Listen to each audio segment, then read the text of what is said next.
দড়ি ধরে মারো টান রাজা হবে খান খান। এই কথাটা যেন এখন সারা ইউএস জুড়ে প্রচার চলছে। সারা ইউএস জুড়ে এখন একটা প্রোটেস্ট চলছে, যে প্রোটেস্টের নাম নো কিং ই প্রোটেস্ট।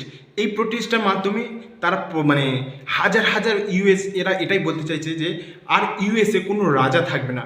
ট্রাম্পের যে মানে ভুলভাল বলতে পারো, ভুলভাল যেই সব নীতি, সেই সব নীতির জন্য এখন পুরো ইউএস নাগরিক একজন অতিষ্ঠ হয়ে আছে।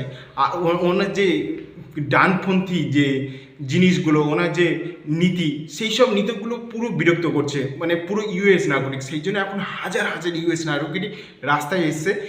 এই ভিডিওটা দেখুন, এটা সারা ইউএসএ এমন প্রোটেস্ট চলছে, এটা বিভিন্ন জায়গায় ক্লেম করা হয়েছে। প্রথমে এই ভিডিওটা দেখুন।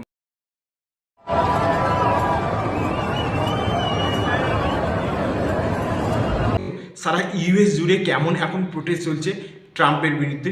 আর এর প্রত্যুত্তরে নাকি ট্রাম্পের অফিসিয়াল মানে আমি ওয়েবসাইট থেকে আমি এটা এখনও পাইনি, তাও ট্রাম্পের অফিসিয়াল থেকে নাকি এটা শেয়ার হচ্ছে, মানে এটা সব জায়গায় ইন্টারনেটে ছড়িয়ে গিয়েছে।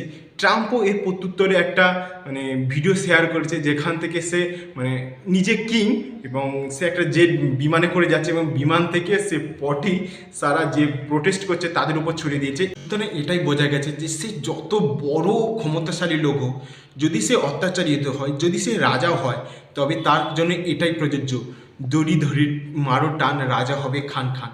আর এটাই জন্য আজ দেখা গিয়েছে ইউএসএ নীতি তো দেখা গিয়েছে যে এখন যে ট্যারিফ করে যাচ্ছে, এই ট্যারিফের জন্য কিন্তু অ্যাকচুয়ালি যদি কেউ ফাঁসে, যদি ঠিকঠাক এই ট্যারিফের প্রভাবটা যদি না খাটাতে পারে, তাহলে এর বিপদটা দেখা যাবে কিন্তু ইউএসের ওপর।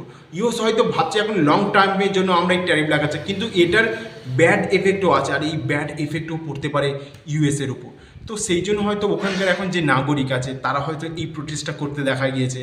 শেষে আবারও সেই একই লাইনটায় বলবো, যদি সে রাজা অত্যাচারিত হয় তবে দড়ি ধরে মারো টান রাজা হবে খান খান।